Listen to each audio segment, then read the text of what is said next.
Hello students, today we are going to discuss the characteristic of water.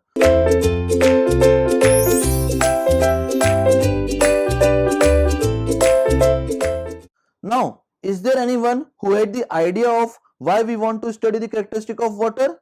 Because we want to know the values of certain parameter that will be present in water, that if the value of that parameters are within the permissible limit, then that water is fit for drinking purpose, otherwise that water needs treatment. That's why we are going to study the characteristic of water. Now we had divided the characteristic of water into three parts, that is the physical characteristic, the chemical characteristic and the biological characteristic. We will see each and every parameter in detail one by one, starting with the physical characteristic. Now we had subdivided the physical characteristic into the following types, that is color, taste, odor, temperature and turbidity. Okay, now starting with the color.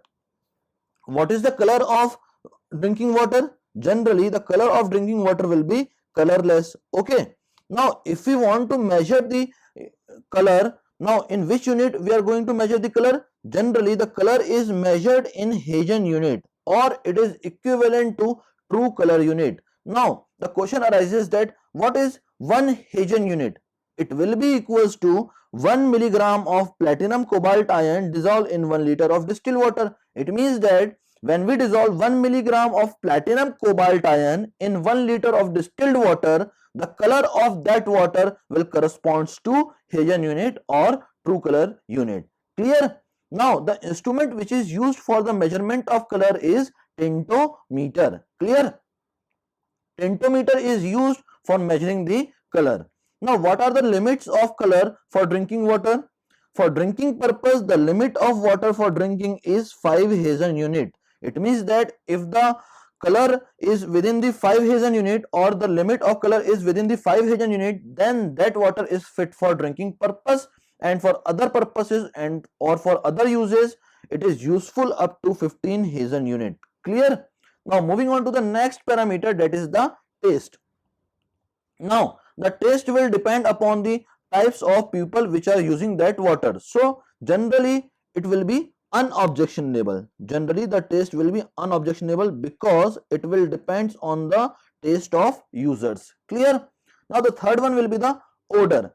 Generally for the all the purposes other than drinking purpose, we will take the limit of odor as unobjectionable. Okay, but for the drinking water standard, generally the value of odor will be 1 to 3 ton, that is threshold odor number for drinking purpose. Now the question arises, what is threshold odor number and how can we determine that? Okay, that is the threshold odor number.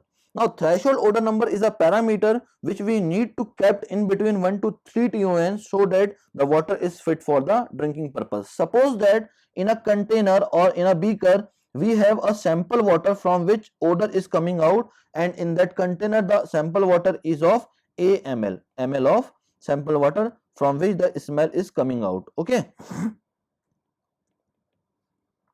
now we just put all this sample water into a large container, and by slowly adding and mixing the distilled water into that container, we will add slowly and slowly distilled water and kept it stirring slowly and slowly till the uh, odor does not disappears. Okay, when the odor disappears, we stop the addition of distilled water into it and we note the value of distilled water from the container, that is the ml of distilled water. Okay, now we need to determine the threshold odor number. So what will be the threshold odor number? It will be the ratio of total volume of mixture, that is A plus B, divided by total volume of sample water, that is A. Now if this TON will be in between 1 to 3, then that water will be fit for drinking purpose, otherwise we will not drink that water. Okay, now the instrument which is used for the measurement of odor is known as osmoscope. Osmoscope is generally used to measure the odor in the water. Clear? Now we had discussed the threshold odor number as well as A and B parameter. We had already discussed it. Okay. Now the next one will be the temperature. Now how the temperature will affect, or how we even measure the temperature, we will study one by one each thing in detail. Now the temperature is the most important parameter in the water. It is the most important parameter in the water. Why? Because it affects the chemical and biological reactions both. Temperature will affect the chemical and biological reactions both. Now an increase of 10 degrees Celsius temperature almost doubles the biological activity. That's why it is an important parameter in the water. Now for the water temperature measurement, standard thermometer is generally used for the measurement of temperature. Clear? Now what are the limits of temperature for drinking water? The desirable limit of drinking water is 8 to 12 degrees Celsius, and we will use that water up to less than equals to 20 degree Celsius. It means for the drinking purpose, the desirable limit is 8 to 12 degrees Celsius and its permissible limit is less than equals to 20 degrees Celsius. But for conveyance or for the supply of water in the pipeline, we generally kept temperature on a higher side, which will be less than equals to 35 degree Celsius. Clear? Now that is the whole concept of temperature. Moving on to the next, that is turbidity. Now what is the definition of turbidity? It is the measure of extent to which light is either absorbed or scattered by suspended material in water. Suppose that we have a container here in which we fill the water. Okay. Now when we pass a light ray from that water, if the light ray will not pass through that water, or it will get absorbed or scattered in all the direction, then that water is known as turbid water, and the whole phenomena is known as turbidity. Now which material is responsible for creating the turbidity? Generally the suspended material will be responsible for creating the turbidity. Now this is all about the turbidity. Now we will see how turbidity will interfere with the natural water bodies. Okay. Now suppose that there is a lake whose water is very turbid. Now the sunlight wants to strike that surface and penetrate from that surface, but because of turbid water, sunlight will not pass through the turbid water, and the aquatic plant will not receive that sunlight and they will not do their photosynthetic reaction. In this way, the turbid water interferes with the natural water bodies. Okay. Now in natural water body, turbidity interferes with the light penetration and hence with the photosynthetic reaction. That is the natural water turbidity interferes. Okay. Now the following matters may be available in water bodies which may interfere with the turbidity. Now what are the various types of particles which will be present in a turbid water? Now anyone have the idea that what is the specific gravity of water? The specific gravity of water is generally 1. How can we determine the specific gravity? It is the ratio of density of substance or liquid divided by density of standard fluid. Clear? Now in our case, the substance is also water and the standard fluid is also water. So the specific gravity will be equals to 1. Now if any particle is having specific gravity greater than 1, then that particle will settle down at the bottom of the container. And if the particle is having specific gravity less than 1, then it will float on the surface of the water. And if the specific gravity is equals to 1, then it will remain in the suspended form, which we have written here, that for settlable matter specific gravity is greater than 1, for floating matter the specific gravity is less than 1, and for suspended material or for suspended matter the specific gravity is equals to 1. That is the whole concept of turbidity. Now the instrument which we use for the turbidity measurement, the first instrument will be the turbidity rod, second will be the Jackson's turbidity meter, third one will be the Bailey's turbidity meter, and the last one will be nephelometer. Now turbidity rod and Jackson's turbidity meter was given by Jackson. Okay. Now the turbidity rod, we had already known that the turbidity rod is given by Jackson and it may measure the turbidity in Jackson's turbidity unit. Okay. Now Why Jackson had given the two equipment for measuring one single parameter? Because one instrument is used in the field and another instrument is used in laboratory. That's why the turbidity can be easily measured in the field with the help of a turbidity rod. With the help of turbidity rod, we can measure the turbidity of water in the field also. Okay. Now the most important parameter from the turbidity rod concept is the principle of turbidity rod. Okay. Now the principle of turbidity rod is the absorption of light. What will be the principle of turbidity rod? The principle is absorption of light. Gate had asked many times question from turbidity rod from the principal concept. Okay. Now, Jackson had given a aluminium rod in which the graduations are marked in this way, starting with the smaller value at the top to the largest value at the bottom, that is 1 JTU and 100 JTU. Now at the bottom, one platinum needle is fitted in the aluminium rod. Now platinum needle is generally used by the Jackson because its light visibility is very high. It can be seen in a very low light, that's why its visibility is very high. Now, how can we measure the turbidity by using the turbidity rod? Suppose that we have a container in the field which is filled with mineral water, okay, which is filled with mineral water. We will take first case as mineral water case, okay. Now, we will insert the turbidity rod slowly and slowly till the platinum needle ceases to be seen. Now, we add all the, or we just kept the insertion of the turbidity rod throughout the length of the beaker. After that, the platinum needle not ceases to be seen. It means that the turbidity will be of very low range, that is 1 JTU or 2 JTU. That's why the mineral water is very less turbid. Clear? Now we take the another case of sewage water.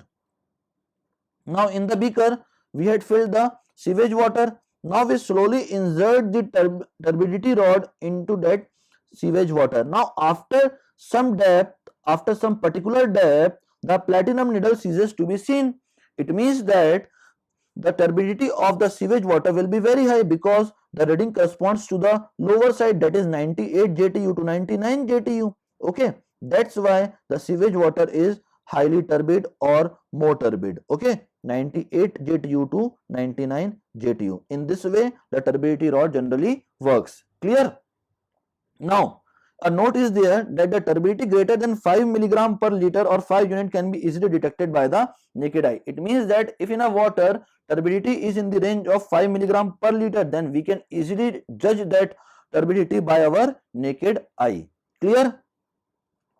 Now the next instrument is the Jackson's turbidity meter. Now Jackson's turbidity meter is again based on the principle of absorption of light. It will also gives you the reading in JTU, and this is the laboratory method because turbidity rod is the field method and Jackson's turbidity meter is the laboratory method.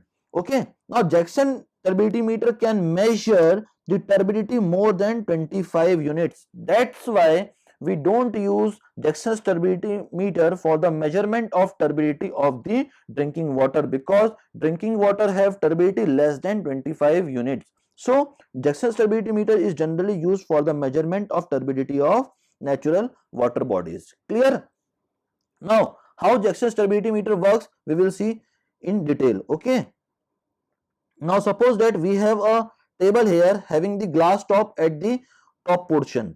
Now we will put a bulb here at the bottom of the table, and on the top of the table we just put a container of glass having graduation marked from 25 JTU up to 100 JTU. Okay, now we will add slowly and slowly water into that container, and when the bulb ceases to be seen or when the light of the bulb ceases to be seen, then we stop the insertion or putting the water into the container and we will note the reading of the turbidity. Suppose that first we will take the case of mineral water. Okay, now we will start the bulb and from the top it is clearly visible. Now we add slowly and slowly mineral water into that container. Now after its complete filling of the mineral water into that container, the bulb is not ceases to be seen, or the bulb light is clearly visible from the top. It means that the mineral water is having less turbidity in the range of 1 to 25 JTU. That's why it is clearly visible from the top. Now we take the another case of sewage water. Okay, now how sewage water can be filled in this, we will see it. Okay, now suppose that we will add slowly and slowly the sewage water into that container. Now after some depth or after some filling of the container, the bulb ceases to be seen, or the light of the bulb ceases to be seen. It means that we note the turbidity from the side of the container. It will be in the range of 90 to 95 JTU. That will be a very highly turbid water. That's why sewage water is generally turbid and the mineral water is very less turbid. Clear? Now, note is there that in both the above method, principle involved is the calculation of turbidity is same, that is the absorption of light. Okay, that is the absorption of light. Second will be the larger the length of path traveled by the light, lesser will be the turbidity. We will see clearly here that larger the length of the path traveled by the light. If the path traveled by the light is very large, then the turbidity is of very less value. Okay, and if the path traveled by the light is very small, then the turbidity will be very high. That's why in the note we had written here, larger the length of the path traveled by the light, lesser will be the turbidity. Clear? That is all about the turbidity rod and Jackson's turbidity meter. We will see another method of turbidity measurement, that is known as Bailey's turbidity meter. Okay, now we will see how can we construct the Bailey's turbidity meter. It consists of a closed galvanized iron box on one side of which two glass tubes can be held vertically side by side. Here two glass tubes are held vertically side by side. On the other side, in front of the tubes, an electric bulb is located with a reflector so as to throw the light on the tube. We want the light from the reflector to strike on the test tubes, and some light will directly strike to the test tubes. Okay, now one of the glass tube is generally filled with a standard solution. We will fill the one of the test tube with standard solution whose turbidity is already known. Okay, whose turbidity is already known. It is generally prepared in the laboratory. Okay, now in the next test tube we will fill the sample water whose turbidity needs to be determined. Clear? Now after filling both the sample in the test tube, we will start the source of light, and the light ray absorbed by that test tubes will be done. Okay, after the absorption of light will takes place in that test tube, we will observe the color changes from the top. If the color of both the tubes is same, then we can confirm that the sample is having turbidity equals to the standard solution turbidity. Okay, now if the color of both the tubes is not same, we need to change the standard solution with another standard solution of different turbidity and repeat the whole procedure again, and we will observe the color change in both the test tube. If the color of both the test tubes is same, then the turbidity of the sample is equals to the turbidity of the standard solution. That is the Bailey's turbidity meter. Now the principle involved in this meter is again the light absorption principle, because in the test tube the water absorbs the light and the color change is observed from that light absorption. Okay, that's why the principle involved is the light absorption principle. Okay, now Bailey's turbidity meter can precisely record low turbidities. Generally Bailey's turbidity meter is used for the measurement of very low turbidities of the range of 0 to 2 ppm or 0 to 2 milligram per liter. Okay, now the next instrument is the nephelometer, which is one of the most important instrument and most advanced instrument for the measurement of turbidity. Now its construction is almost same as the Bailey's turbidity meter, only difference is that the principle here, the principle involved is the scattering of light. The principle involved is scattering of light, and nephelometer generally gives the turbidity in NTU or FTU, that is the nephelometric turbidity unit or the Formazine turbidity unit. We will see what is 1 NTU or FTU. Clear? Now again we will fill in the first test tube the standard solution whose turbidity is known, and we will fill in the second test tube the sample water whose turbidity needs to be determined. Now we will start the source of light, and some light will absorb by the water in the test tube and some light will be scattered by the test tubes in each and every direction. Now when the light ray strikes to a test tube, some light will scatter in 90 degree, and at 90 degree we just kept a photometer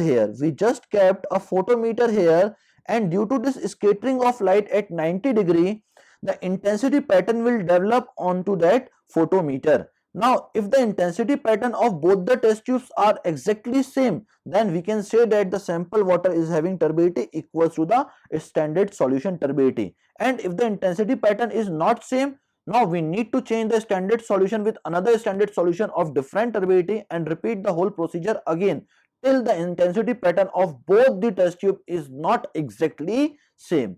Clear? That is the nephelometer. Now some note is written here that Bailey's turbidity meter is based on the light absorption principle, we had already discussed it, as well as the nephelometer is based on light scattering principle, we had already seen it. Okay. Now nephelometer gives the turbidity in NTU, that is the nephelometric turbidity unit, or FTU, that is the Formazine turbidity unit. In GATE exam they had asked the question that nephelometer measures the turbidity in which unit? It is or nephelometer measures the turbidity in NTU, that is the nephelometric turbidity unit, or the Formazine turbidity unit. Both unit will be there in the nephelometer. Okay.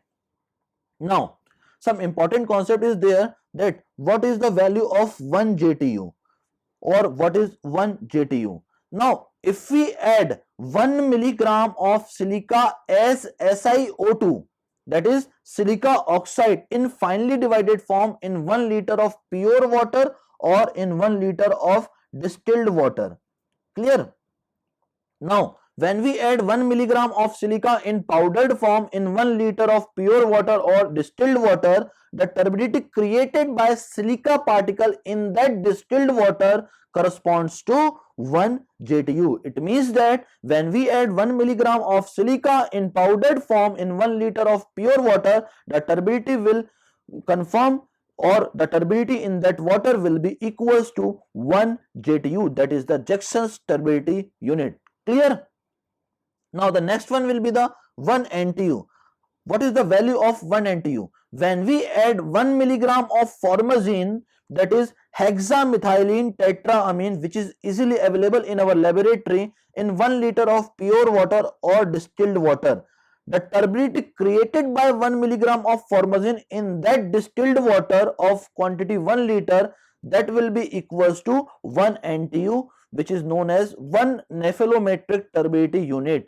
And the another unit is FTU. Why we take FTU? Because here the substance which we add is the formazine. That's why we had taken the another unit as FTU, that is formazine turbidity unit. So 1 NTU will be equals to 1 milligram of formazine, that is hexamethylene tetraamine, dissolved in 1 liter of distilled water. The turbidity created by formazine in that distilled water will corresponds to 1 nephelometric turbidity unit. Okay.